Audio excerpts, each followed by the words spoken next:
کے 5 امتحانوں سے جب حسین گزرے تو اتنی غیرت کے ساتھ گزرے کہ مان کے والا کی دھرتی پر اگر آج ذکر حسین ہو رہا ہے تو اس لفظ کے ساتھ کہ شاہ است حسین، بادشاہ است حسین، دین است حسین، دین بلا است حسین، سرداد نداد دستر دست یزید حقا کے بنا لا الہ است حسین۔ کربلا میں جنگ نہیں ہوئی، کربلا میں جنگ ہوئی نہیں، کربلا میں ظلم ہوا ہے۔ جنگ برابری کس طرح سے ہوا کرتی ہے؟ ادھر بھی لشکر ہو، ادھر بھی لشکر ہو، ادھر بھی اسلحہ ہو، ادھر بھی اسلحہ ہو، ادھر بھی تیاری ہو، ادھر بھی تیاری ہو۔ حسین جنگ کے لیے نکلتے تو حسین سیدہ زینب کو لے کے کبھی نہ نکلتے، سیدہ سکینہ کو لے کے کبھی نہ نکلتے۔ جنگ کے لیے حسین نہیں نکلے، جنگ حسین سے مسلط کی گئی، اور جب حسین پہ جنگ مسلط ہوئی تو راستے 2 تھے کہ پشت دکھا کے حسین واپس پلٹ جاتے یا سینہ تان کے کھڑے رہ جاتے۔ حسین تیری غیرت کو سلام، حسین تیری جرأت کو سلام، حسین تیرے لہو کو سلام، حسین تیری بلدیت کو سلام، حسین تیری ماں زہرا کو سلام، تیرے خاندان کے ایک ایک فرد کو سلام۔ تو نے دوستی پہ لعنت بھیج کے جرأت کے ساتھ یزید کا مقابلہ کیا۔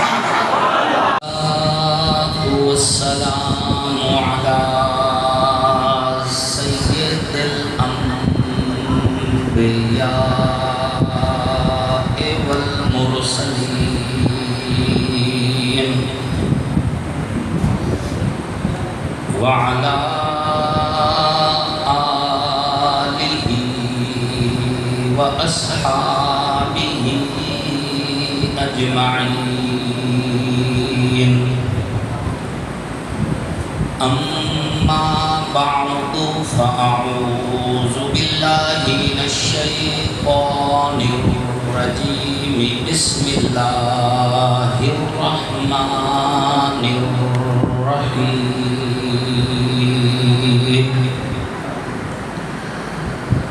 ولا تقولوا لمن يقتل في سبيل الله أموات بل أحياء ولكن لا تشعرون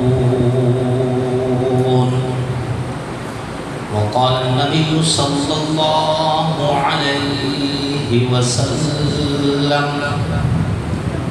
الحسين مني وأنا من الحسين صدق الله وصدق رسوله النبي الكريم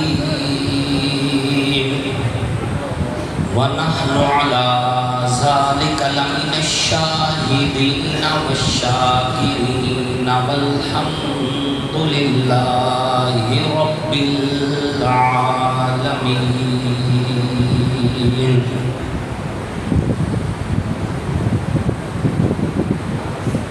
حضور آئے تو صرف آفرینش پا گئی دنیا، اندھیروں سے نکل کے روشنی میں آ گئی دنیا، بجھے چہروں سے زنگ اترا ستے چہروں پہ نور آیا، حضور آئے تو انسانوں کو جینے کا شعور آیا۔ واجب سر تقریم محسنین ملت علماء کرام، لائق سر تقریم قرہ اعظام، نہایت ہی سعادت مند صلاح خان رسول ربی صلی اللہ علیہ وآلہ وسلم، اللہ اور اس کے آخری پیغمبر حضرت محمد مصطفیٰ علیہ الصلوۃ والتسلیم کی نبوت ختم نبوت پر ایمان رکھنے والے، توحید و سنت کے علم برداروں، صحابہ کے غلاموں، اہل بیت کے حقداروں، آپ سب لوگ اور ہم اللہ کے فضل و کرم سے اللہ کے گھر میں جامع مسجد مکی کے اندر مان کے والا میں ایک دینی تبلیغی اصلاحی نورانی اور روحانی محفل میں اکٹھے ہیں۔ اس محفل کو جناب سیدنا امام علی مقام امام حسین سلام اللہ علیہ، ان کی فضیلت، ان کے مناقب، ان کی عزت، ان کی عظمت اور ان کی عظیم شہادت کے مقدس عنوان سے معمن کیا گیا ہے۔ الحمدللہ آپ نے مجھ سے قبل شاعر اسلام، مداح اصحاب محمد و آل محمد جناب محترم حافظ محمد ظفر شہزاد گجر صاحب کو سماعت کیا ہے، اور ان سمیت دیگر جتنے علماء کرام نے بیانات کیے ہیں۔ اللہ سب کا آنا، ہمارا آنا، آپ کا آنا اپنے بارگاہ میں قبول فرمائے۔ اس مسجد کی انتظامیہ کی کوشش کو، تمام بانیان محفل کو، خصوصاً بھائی سرفراز صاحب، بھائی حافظ ظفر صاحب، بھائی محمد اختر صاحب، بھائی شعیب صاحب، مولانا حبیب اللہ صاحب اور مفتی محمد عدیل صاحب، اور خصوصاً ہمارے مہربان مولانا محمد نذیر صاحب، ان سب سمیت اللہ پاک تمام علماء کرام کا، نعت خواں حضرات کا، آپ سب کا ہمارا آنا اپنی بارگاہ میں قبول فرمائے۔ سامعین محترم، وقت کے دامن میں گنجائش نہیں ہے، اور میں کوشش کروں گا کہ میں 12 بجنے سے پہلے اپنی گفتگو کو سمیٹ بھی لوں، لیکن موضوع اتنا وسیع ہے کہ اس وسیع موضوع کی مناسبت سے پوری تفصیل سے جو ہے گفتگو وہ شاید ممکن نہ ہو، لیکن حضرت امام حسین رضی اللہ تعالی عنہ سے محبت اور عقیدت کے لیے آپ سب اور ہم انشاءاللہ اپنی اپنی طرف سے پوری کوشش کریں گے کہ ہماری طرف سے بلہائے عقیدت امام علی مقام امام حسین رضی اللہ تعالیٰ عنہ اور ان کے دیگر رفقائے کار میں ان کے بچے شہید ہوئے، ان کی بارگاہ میں پیش کیے جائیں اور اللہ کو عزت ان کو قبول فرمائے۔ سامعین محترم، میں نے آیت کریمہ آپ کے سامنے تلاوت کی ہے۔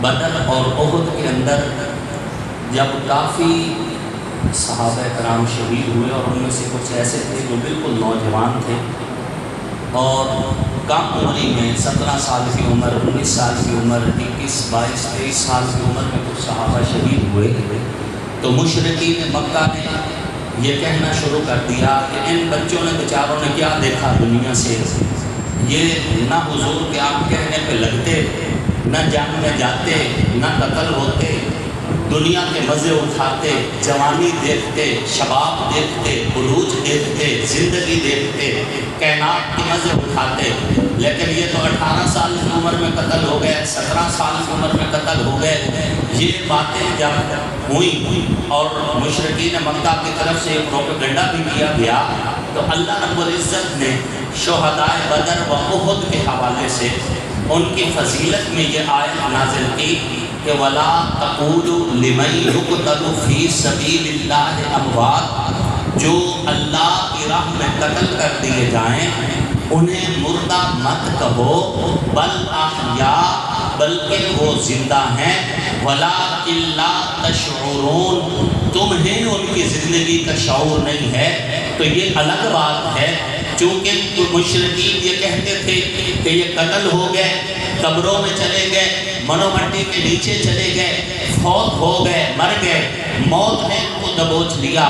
اللہ نے فرمایا نہیں نہیں، تمہارا پروپیگنڈا غلط ہے، باوجود اس کے کہ ان کے سر تن سے جدا ہوئے، باوجود اس کے کہ ان کی روحیں جسموں سے نکل گئی، باوجود اس کے کہ ان کے جنازے پڑھا دیے گئے، باوجود اس کے کہ بعض کے بچے یتیم ہو گئے، باوجود اس کے کہ بعض صحابہ کی عورتیں بیوہ ہو گئی، لیکن اس کے باوجود بھی اللہ فرما رہے وَلَا تَقُولُوا لِمَن يُقْتَلُ فِي سَبِيلِ اللَّهِ أَمْوَاتٌ، جو اللہ کی راہ میں قتل ہو جائیں، جو اللہ کی راہ میں مارے جائیں، جو رسول اللہ کے بتائے ہوئے رستوں پہ چلتے ہوئے اپنی زندگیاں اللہ پہ قربان کر دیں، ان کو مرا ہوا نہیں کہا جاتا، وہ زمین کے سینے میں دفن ہوئے ہیں پھر بھی زندہ ہیں، ان کے جنازے پڑھ دیے گئے پھر بھی زندہ ہیں، ان کے سر تن سے جدا کر دیے گئے پھر بھی زندہ ہیں، اس لیے کہ زمین میلی نہیں ہوتی، زمن میلا نہیں ہوتا،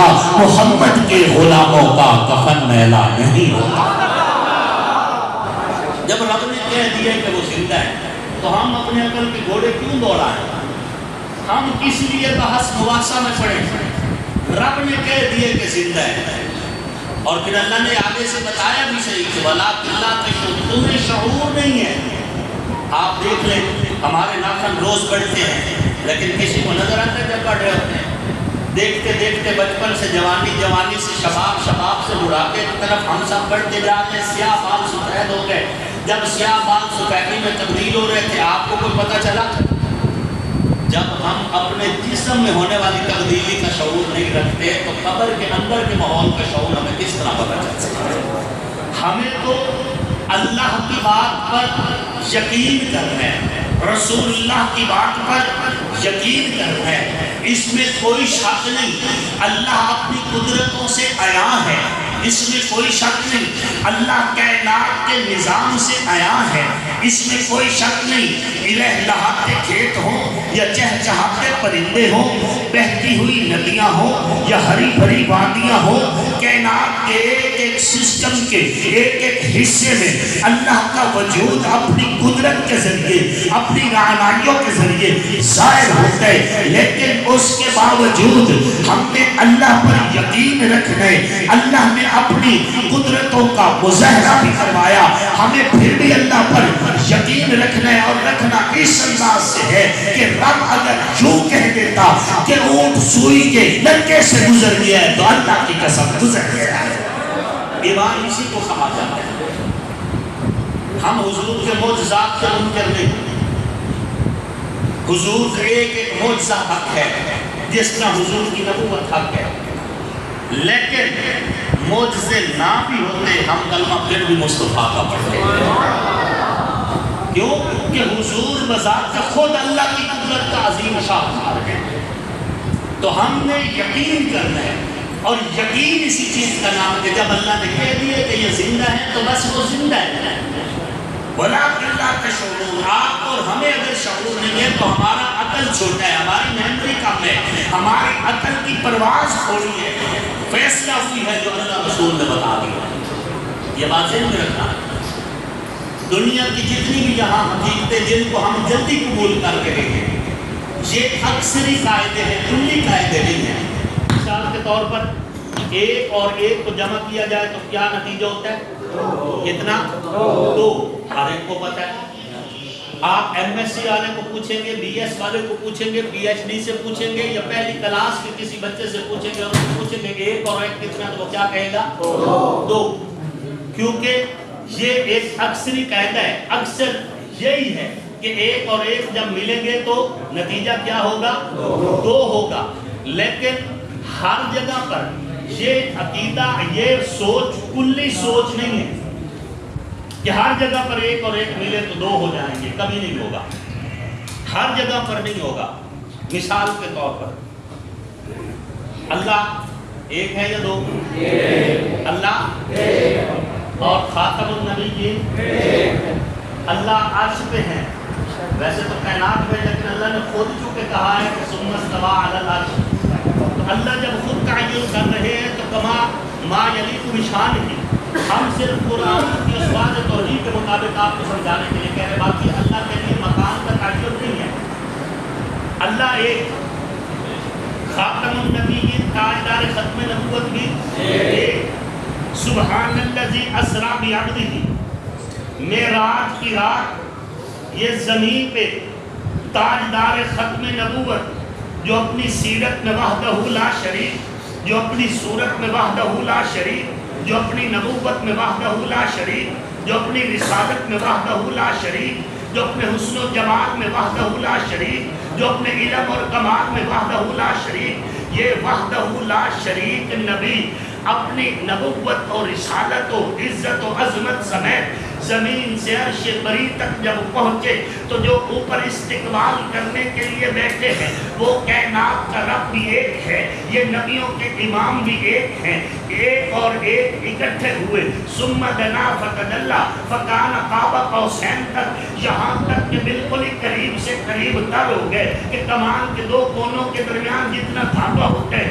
بس اتنا ہی فاصلہ رہ گیا، ایک اور ایک اکٹھے ہوئے لیکن 2 خدا نہیں ہوئے۔ نہیں سکتے آپ. دو خدا یا دو محمد؟ خدا خدا رہا، مصطفیٰ مصطفیٰ رہا. تو یہ سیل بنانا کہ ایک اور ایک جب بھی جمع ہوں گے نتیجہ دو ہوگا، یہ قاعدہ اکثری ہے، کلی کلی. ایک قاعدہ دنیا میں اور ہے کہ آگ اور پانی اکٹھے نہیں ہو سکتے. جہاں آگ ہوگی وہاں پانی نہیں رہ سکتا، جہاں پانی آ جائے گا وہاں آگ نہیں رہ سکتی. لیکن یہ قاعدہ بھی کلی قاعدہ نہیں ہے، یہ اکثری قاعدہ ہے. کلی قاعدہ یہ ہے کہ جو اللہ نے قرآن میں نازل کیا، رسول اللہ نے اپنی زبان سے دنیا کو بتایا. کلی قاعدہ وہ ہے.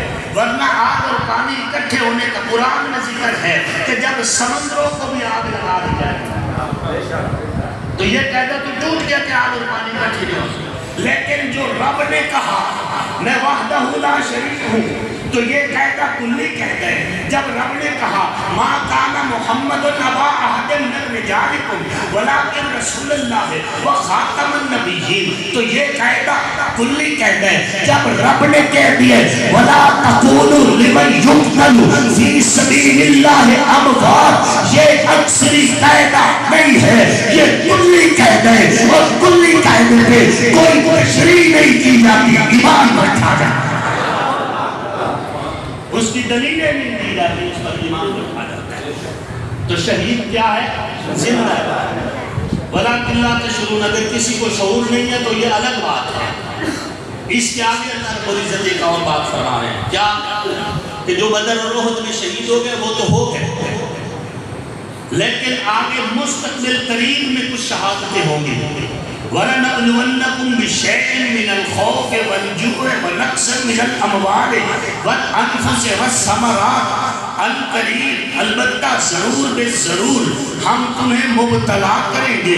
من الخوف والجوع ونقص من الاموال والانفس والثمرات، 5 امتحانوں میں یہ جو شہید ہوئے بدر احد میں، ان کے بعد کچھ شہداء ایسے ہوں گے جو 5 امتحانوں سے گزریں گے. بھوک کی کیفیت بھی ہوگی، پیاس کی کیفیت، بھوک کی کیفیت، اسی کے ساتھ خوف کی کیفیت، اسی کے ساتھ اسلحہ کی کمی، اسی کے ساتھ تعداد کی کمی، اسی کے ساتھ اولاد کی قربانی ہوگی. اللہ نے ان 5 امتحانوں کا ذکر کیا ہے صحابہ کے سامنے کہ ان قریب مستقبل قریب میں یہ 5 امتحان آپ کے اوپر آئیں گے. اللہ نے جب ذکر کیا ہے تو علماء کی موجودگی میں کہنا چاہتا ہوں تمام صحابہ کرام کی زندگی میں یہ 5 امتحان بیک وقت اگر کسی صحابی رسول پر آئے ہیں تو اس کا نام جناب سیدنا امام حسین بن علی. بعد میں اب امت میں یہ پھر کئی بار ہوا. آج غزہ جو کربلا ثانی ہے، آج ان عظیم لوگوں پر آج یہ 5 امتحان بیک وقت ہیں. خوف بھی ہے، بھوک پیاس بھی ہے، نقص اموال بھی ہے، اور تعداد کی کمی بھی ہے، اور ان کی اولادیں بھی ذبح ہو رہی ہیں. آج کے دور میں کربلا ثانی اگر کسی نے دیکھنا ہے تو وہ غزہ کو جا کے دیکھے. غزہ کے اوپر اہل ایمان کے اوپر جو ظلم و ستم ہو رہا ہے، لیکن صحابہ کی زندگیوں میں یہ 5 امتحان بیک وقت جناب امام حسین اور پھر ان کے ساتھ ان کے دیگر جو صالحین تھے جو کربلا میں شہید ہوئے ان کا بیک وقت آئے. اس سے پہلے یکم محرم الحرام کو حضرت امیر المومنین سیدنا عمر رضی اللہ تعالیٰ شہید ہوئے، لیکن خوف کی حالت میں نہیں، نماز پڑھ رہے تھے، تعداد کی کمی نہیں، 22 لاکھ مربع میل پہ حکمران تھے، اسلحہ کی کمی نہیں، ان کے لشکر عراق شام ایران کی سرحدوں پر لڑ رہے تھے، 22 لاکھ مربع میل پہ حکمران ہیں. مصلی رسول پہ نماز پڑھنے کی حالت میں حملہ کیا گیا جس کے نتیجے میں شہادت ہوئی. ان کو خوف نہیں ہے، شہادت ہو گئی. حضرت مولا علی خوف کی کیفیت نہیں ہے، صبح صادق کا وقت ہے، الصلاۃ الصلاۃ کہتے ہوئے تشریف لے کے جا رہے ہیں.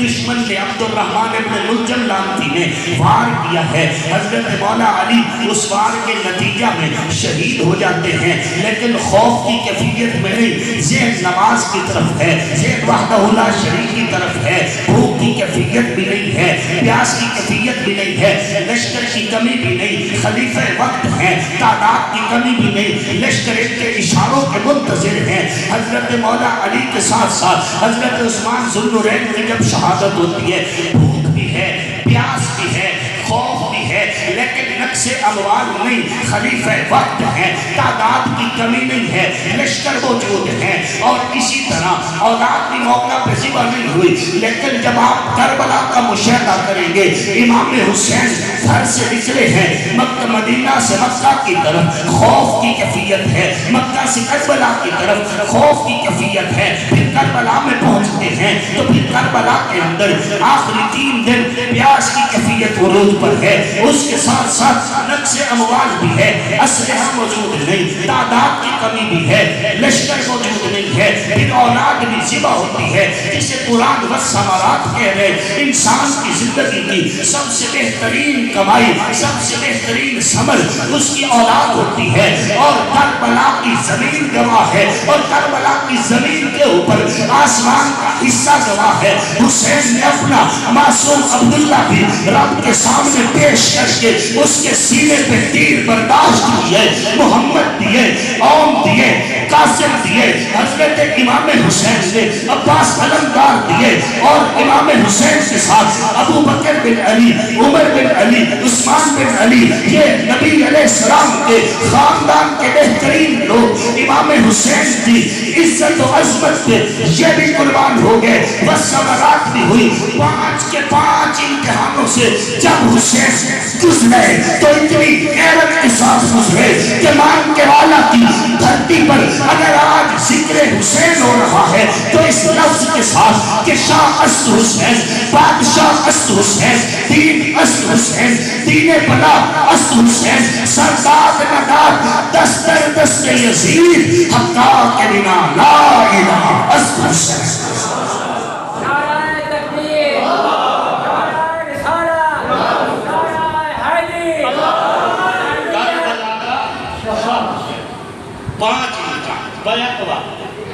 خوف بھی، بھوک پیاس بھی، نقص اموال یعنی اسلحہ کی کمی بھی، تعداد کی کمی بھی، اور اولاد بھی ذبح کرتا ہے. سامعین محترم، اگر کوئی خطیب یہ کہے کہ کربلا میں جنگ ہوئی تو اس کو تحقیق کی ضرورت ہے، محنت کی ضرورت ہے، مطالعہ کی ضرورت ہے.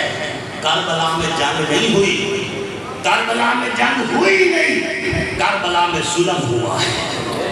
جنگ برابری کی صحافت ہوا کرتی ہے، ادھر بھی لشکر ہو، ادھر بھی لشکر ہو، ادھر بھی اسلحہ ہو، ادھر بھی اسلحہ ہو، ادھر بھی تیاری ہو، ادھر بھی تیاری ہو. حسین جنگ کے لیے نکلتے تو حسین سیدہ زینب کو لے کے کبھی نہ نکلتے، سیدہ سکینہ کو لے کے کبھی نہ نکلتے. جنگ کے لیے حسین نہیں نکلے، جنگ حسین پہ مسلط کی گئی، اور جب حسین پہ جنگ مسلط ہوئی تو راستے 2 تھے کہ پشت دکھا کے حسین واپس پلٹ جاتے یا سینہ تان کے کھڑے رہ جاتے. حسین تیری غیرت کو سلام، حسین تیری جرأت کو سلام، حسین تیرے لہو کو سلام، حسین تیری بلدیت کو سلام، حسین تیری ماں زہرا کو سلام، تیرے خاندان کے ایک ایک فرد کو سلام. تو نے دوستی پہ لعنت بھیج کے جرأت کے ساتھ یزید کا مقابلہ کیا. دنیا آج حسین کو زندہ باد کہہ رہی ہے. تعداد میں کم تھے تو کیا ہوا؟ تذکرہ آج بھی حسین کا ہے، تذکرہ آج بھی. اور میں یہاں پر میں وضو کے ساتھ کھڑا ہوں اللہ کے فضل سے، اللہ کے گھر میں کھڑا ہوں. ہمارے لیے آئیڈیلی یزید نہیں حسین ہے. حسین روشنی ہے، یزید اندھیرا ہے. اور ہم پاگل نہیں کہ روشنی چھوڑ کے اندھیرے کی طرف جائیں. ہم نے، میرے علماء دیگر دوست احباب موجود ہیں اور میرے قابل کی تقریریں موجود ہیں، ہم نے کبھی بھی حسین اور یزید کا مقابلہ نہیں کیا، کبھی تقابل نہیں کیا، کسی صورت نہیں کیا. یہاں بعض دوستوں کو جب پوچھا جاتا نہیں کہ میاں حسین سلام اللہ علیہ یزید کے خلاف کیوں نکلے، وہ جڑے جی شراب پیندا ہی، وہ نماز نہ پڑھتا، دین دے معاملے ذرا کمزور ہے. یہ مطلب ہے جڑے آج دور شراب پی رہے ہیں یزیدی ہوئے، سمجھو نا، چوریاں کر رہے ہیں یزیدی ہوئے، جڑے آج دور چیز کا ہاتھ پا رہے ہیں یزیدی ہوئے. یزید کے اندر یہ برائی تھی اس لیے حسین نکلے، یہ برائی تھی اس لیے ہم اس لیے یزید کے خلاف ہے کہ وہ شراب پیتا تھا، اس میں یہ خامی تھی۔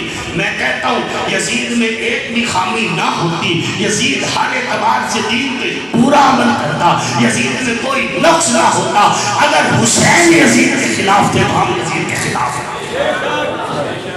ہم نے یزید کو اس کی نیکیاں اور اس کی برائیوں کے حساب سے نہیں توڑنا، ہم نے دیکھنا ہے کہ حسین کے مقابلے میں کون ہے یا حسین کس کے مقابلے میں، اور اس کے لیے ہمیں آئیڈیل حضرت امام حسین ہے، ہمیں کسی اور طرف دیکھنے کی ضرورت نہیں ہے، حسین کافی ہے۔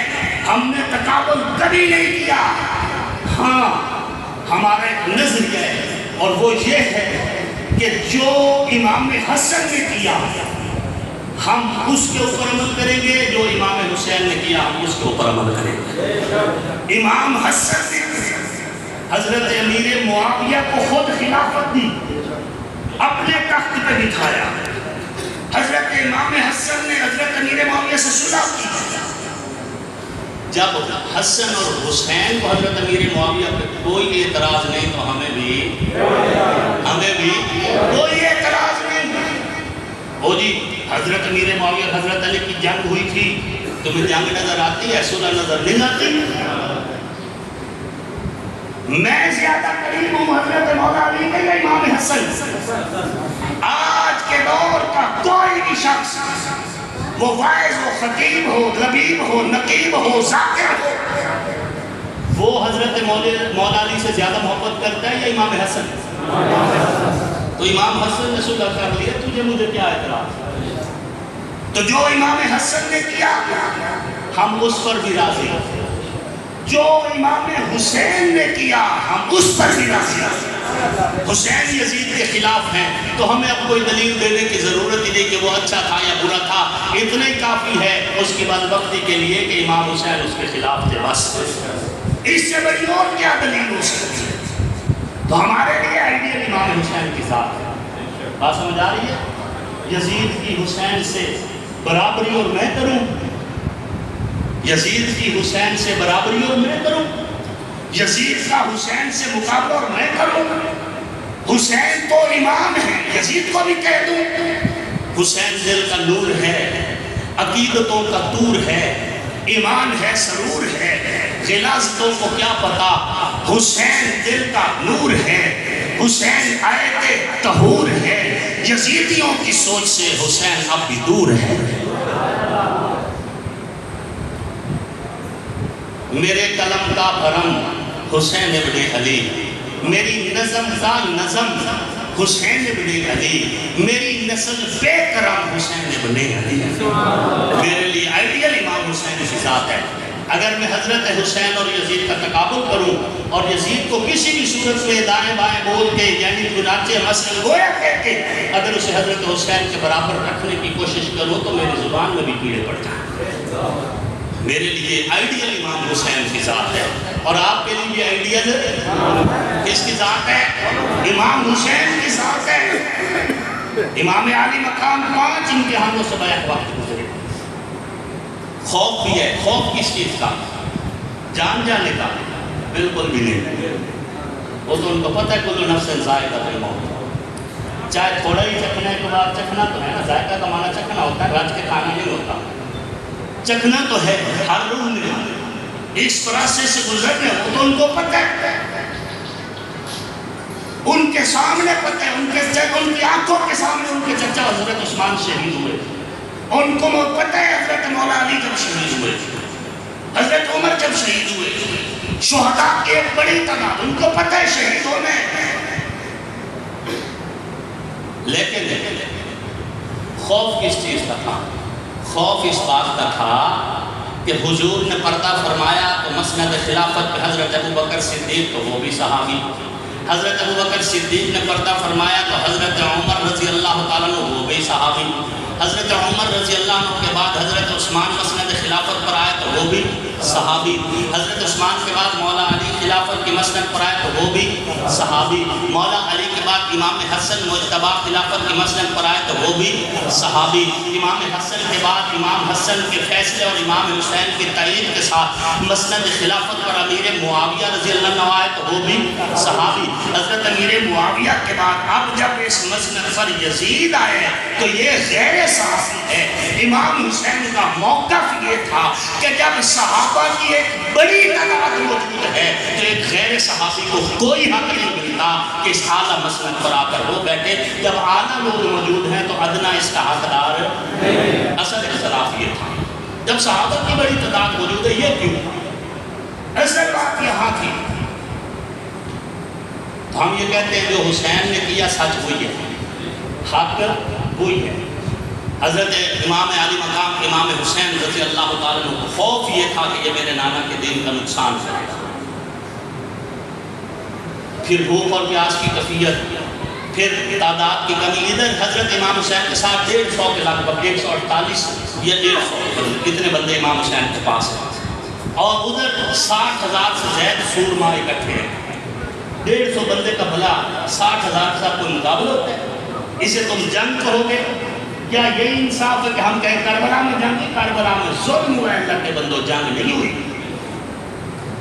تعداد کی کمی, اسلحہ کی کمی. حسین رضی اللہ تعالیٰ عنہ اپنے ساتھ تو اہل خانہ کو لے کے گئے, اسلحہ تو لے کر ہی نہیں گئے. ایک اور بڑا اعتراض کیا جاتا ہے وہ جی صحابہ نے کیوں نہیں امداد کی تھی, صحابہ حسین کے نال کیوں نہیں گئے؟ بھئی امام حسین صحابہ کو بتاتے نا کہ میں جنگ کے لیے جا رہا ہوں اور جنگ کے لیے آپ بھی میرے ساتھ چلو, تو صحابہ ایسے جاتے جیسے حسین کے نانا کے ساتھ جاتے تھے. حسین سلام اللہ علیہ جنگ چاہتے ہی نہیں تھے. نہیں جی صحابہ جو ہوں گے حسین شہید ہو گئے. لگتا ہے صحابہ دی مت شامل. یہ دسو صحابہ دی تعداد کربلا زیادہ یا مدینے میں؟ صحابہ دی تعداد کربلا زیادہ یا مدینے میں؟ بولو مدینے میں. کربلا میں تو صحابہ وہی تھے جو حسین کے ساتھ تھے, یہ تابعین بھی وہی تھے. باقی سارے تو بدبخت کوفی تھے, بے وفا کوفی تھے, غدار کوفی کھڑے تھے. جنہوں نے وفاؤں کے وعدے کیے غدار نکلے, بے وفا نکلے وہ کھڑے تھے. حسین کے قاتلوں میں ایک بھی صحابی رسول نہیں ہے. صحابہ کی طرح جی صحابہ نہیں پہنچے دا مطلب ہے صحابہ کا قصور ہے. گل سمجھنے کی کوشش کرو. صحابہ مدینے سے زیادہ ہاں یا کربلا ہے؟ مدینے. حضرت عثمان کتنے شہید ہوئے؟ مدینے. حضرت عثمان ذوالنورین کتنے شہید ہوئے؟ مدینے دے وچ. تے صحابہ دی تعداد بھی زیادہ کتنے؟ مدینے. کیا یہ آپ سے بھی نہیں حضرت عثمان کیوں شہید ہوئے؟ اتنے صحابہ موجود ہیں, لگتا ہے صحابہ دی مرضی ہے. ایسے آپ سے نہیں ہم کہہ سکتے ہیں صحابہ کی ایک بڑی تعداد مدینہ میں موجود تھی. ان کی موجودگی میں حضرت عثمان شہید ہوئے. موجودگی میں, اور ایک دن کی بات نہیں, سڈن نہیں, حادثہ نہیں, 40 دن بھوک پیاس میں, 40 دن کی کیفیت ہے. کیا صحابہ کمزور تھے؟ مولا علی جیسے صحابہ مدینہ میں موجود تھے, امام حسن جیسے, امام حسین جیسے مدینہ میں موجود تھے. کیا یہ کمزور تھے؟ پھر یہ لڑے کیوں نہیں؟ پتہ ہے کیونکہ حضرت عثمان جنگ نہیں چاہتے تھے. حضرت عثمان جنگ نہیں چاہتے تھے. مولا علی نے تو کہا تھا میرے بھائی عثمان اگر آپ اجازت دیں میں ان باغیوں سے لڑوں. حضرت عثمان ذوالنورین نے فرمایا تھا نبی کا شہر ہے, میں آقا کے شہر میں اپنی ذات کے لیے خون خرابہ کرنا نہیں چاہتا. حضرت عثمان چونکہ خود جنگ نہیں چاہتے تھے تو ان کی شہادت پر ہم اہل مدینہ اصحابہ کرام کو کوئی بھی بات کہہ سکتے نہیں. صحابہ حضرت عثمان ذوالنورین کی اس شہادت سے بری و شفا ہیں. وہ تو لڑنا چاہتے تھے لیکن حضرت عثمان نے جنگ نہیں کروائی, حضرت عثمان نے لڑنے نہیں دیا.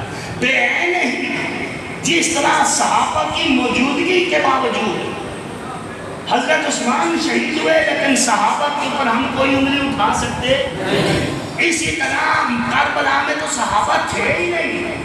مکہ اور مدینہ میں تھے، اور اگر اتنی دور اس وقت کوئی فیس بک تھی یا ٹویٹر تھی آپ کے سوچ کے مطابق کہ ہر چیز نئی دکھائی جا رہی تھی، اگر اس کے باوجود اگر حضرت حسین رضی اللہ عنہ کربلا میں شہید ہوئے تو اس کی وجہ سے ہم صحابہ پر اعتراض نہیں کر سکتے۔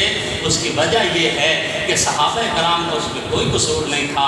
وہ تو حضرت امام علی مقام کو بار بار کہتے رہے کہ کوفیوں پہ بھروسہ نہ کیجئے، کوفی بے وفا نکلیں گے، یہ بے وفا لوگ ہیں، انہوں نے آپ کے بابا کے پاؤں سے دوران نماز مسلح کھینچا، انہوں نے آپ کے بابا کو شہید کروا دیا، یہ کوفی ہیں، بے وفا ہیں، ان پہ بھروسہ نہ کرو۔ وہ تو کہہ رہے تھے، لیکن امام علی مقام وہ پورا کر رہے تھے جو خواب میں ان کے نانا نے ان کو حکم دیا تھا۔ یہ نہیں کہا جا سکتا کہ حضرت حسین نے مانا نہیں، جذبات میں نکل کے نہیں، بالکل نہیں، بالکل نہیں۔ حضرت امام علی مقام کا ایک ایک قدم مبنی بر فقہ بھی ہے، مبنی بر حکایت بھی ہے، مبنی بر حکمت بھی ہے، جذبات میں نہیں نکلے۔ جب بعض جگہ پہ روکا گیا، حضرت امام زین العابدین نے رضی اللہ عنہ جب امام حسین سے کہا کہ ابا جان آپ جو ہے اتنا تحیہ کر کے نکل رہے ہیں، تو انہوں نے بتایا کہ میں نے خواب میں اپنے نانا کو دیکھا ہے اور میرے نانا نے مجھے کچھ بات کہی ہے، میں نے وہ پوری کرنی ہے۔ اور یہ بات ذہن میں رکھیں، خواب میں نبی نظر آئے تو یہ خواب بھی سچا ہے، نبی کو خواب آئے تو وہ خواب بھی سچا ہے۔ تو حضور کی زیارت ہو رہی تھی، حضور کا حکم تھا، امام علی مقام نے پورا کیا ہے۔ اس میں امام علی مقام کے جذبات کی بات نہیں، حضور کی تشکیل کی بات ہے۔ حضور نے تشکیل کر دی، امام علی مقام نکل پڑے۔ سامعین محترم، اللہ کا فضل ہے، آپ لوگ جن علماء کے ساتھ جڑے ہوئے ہیں، اشارے میں، کنائے میں، کسی بھی حوالے سے نہ یہ لوگ صحابہ کی توہین کرتے ہیں، نہ اہل بیت کی توہین کرتے ہیں۔ اہل بیت کا ایک ایک فرد ہمارے سر کا تاج ہے، ہمارے سر کا تاج ہے۔ کسی بھی ایک فرد سے بغض رکھنا، نبی کی ذات سے بغض رکھنا ہے۔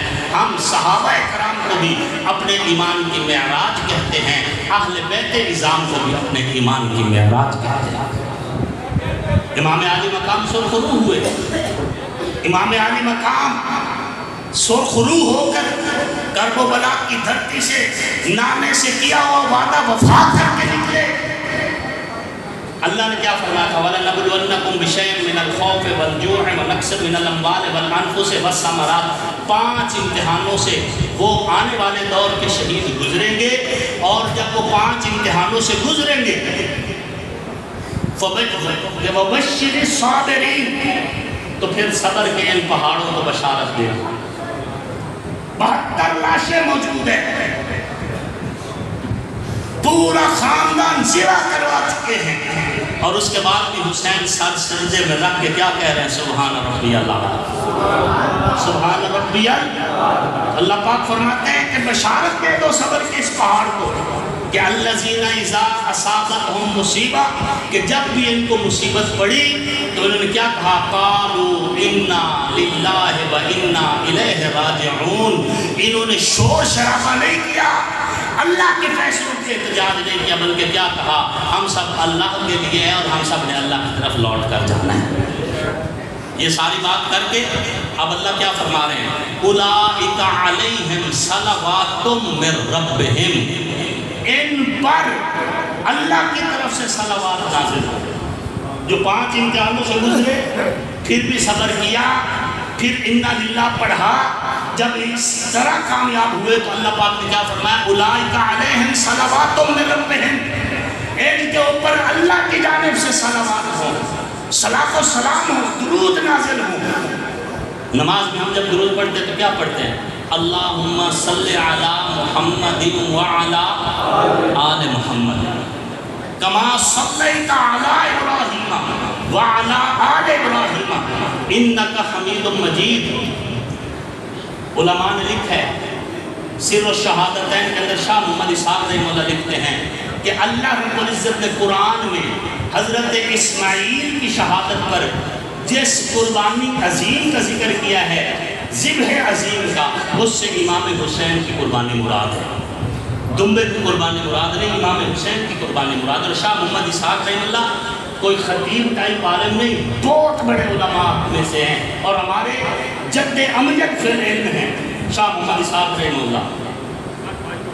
اور یہی وجہ ہے علامہ محمد اقبال نے فرمایا تھا نا کہ غریب و سادہ و رنگین ہے داستان حرم، انتہا اس کی حسین ہے ابتدا اسماعیل۔ جو قربانی حضرت اسماعیل علیہ السلام سے شروع ہوئی تھی وہ ختم حضرت امام حسین پر آ کر مکمل ہوئی۔ اولئک علیہم صلوات من ربہم، اور اسی وجہ سے درود شریف کے لفظوں پہ آپ غور کرو، اللہم صلی علی محمد وعلی آل محمد کما صلیت علی ابراہیم وعلی آل ابراہیم انک حمید مجید۔ اللہ جس طرح تو نے ابراہیم علیہ السلام پر راضی ہو کر درود بھیجا اور ان کے بیٹے اسماعیل علیہ السلام پر راضی ہو کے درود بھیجا، اللہ محمد پر بھی درود بھیج، محمد کے بیٹے حسین پر بھی درود بھیج۔ ہماری تو نماز مکمل نہیں ہوتی جب تک ہم آل رسول پہ درود نہ پڑھ لیں، نماز مکمل نہیں ہوتی جب تک آل رسول پہ درود نہ پڑھ لیں۔ اور ایک اور حدیث جو آپ نے کئی بار سنی، الحسین منی وانا من الحسین، حسین مجھ سے اور میں حسین سے، حسین منی وانا من حسین، یہ دونوں طرف سے علماء کرام یہاں پڑھی جاتی ہے، حسین مجھ سے اور میں حسین سے۔ یہ ترجمہ تو آپ کو پہلے بھی آتا ہے، اب جو میں آپ کو اس کی توجیہ بتا رہا ہوں وہ الحمدللہ آپ کا ایمان تازہ کر دے گی۔ ولادت سے لے کر رحلت تک، شہادت تک حسین مجھ سے ہے، حضور فرما رہے ہیں۔ ولادت سے لے کر شہادت تک الحسین منی، شہادت سے لے کر قیامت تک انا من الحسین۔ ولادت سے لے کر شہادت تک حسین مجھ سے ہے، اور شہادت سے لے کر قیامت تک میرا دین حسین سے ہے۔ یہ اس کی توجیہ ہمارے علماء نے بیان کیا، الحسین منی انا من الحسین۔ آنکھوں کا نور دل کی چاہت حسین ہے، اسلام کی شناخت غیرت حسین ہے، حور و قصور دل میں ہیں، حور و قصور اللہ کے فضل و کرم سے الحمدللہ آپ اور ہم اور ہماری محفلیں، ہمارے جلسے، ہماری تقریریں، ہماری تحریریں الحمدللہ ذکر اصحاب سے بھی خوشبودار ہیں اور ذکر اہل بیت سے بھی خوشبودار ہیں۔ ہم الحمدللہ ان کا ذکر اپنے لیے عبادت سمجھتے ہیں۔ تو آنکھوں کا نور دل کی چاہت حسین ہے، اسلام کی شناخت غیرت حسین ہے، حور و قصور جنت میں ہیں دل پذیر، لیکن سرکار شباب جنت مولا حسین ہے۔ دنیا میں احترام کے لائق اتنے لوگ ان محترم نفوس میں شامل حسین ہے۔ جس نے زبان چوسی محبوب کبریا کی وہ خوش نصیب کامل مرشد حسین ہے۔ قاتل حسین پر ہے لعنت خدا کی آج تک، اور میری زبان پہ آج بھی واہ واہ حسین ہے۔ کافر مرے جو کرتا ہو نفرت حسین سے، عاصف میرا تو مذہب عقیدہ حسین ہے۔ انشاءاللہ زندگی رہی تو ملاقاتیں بھی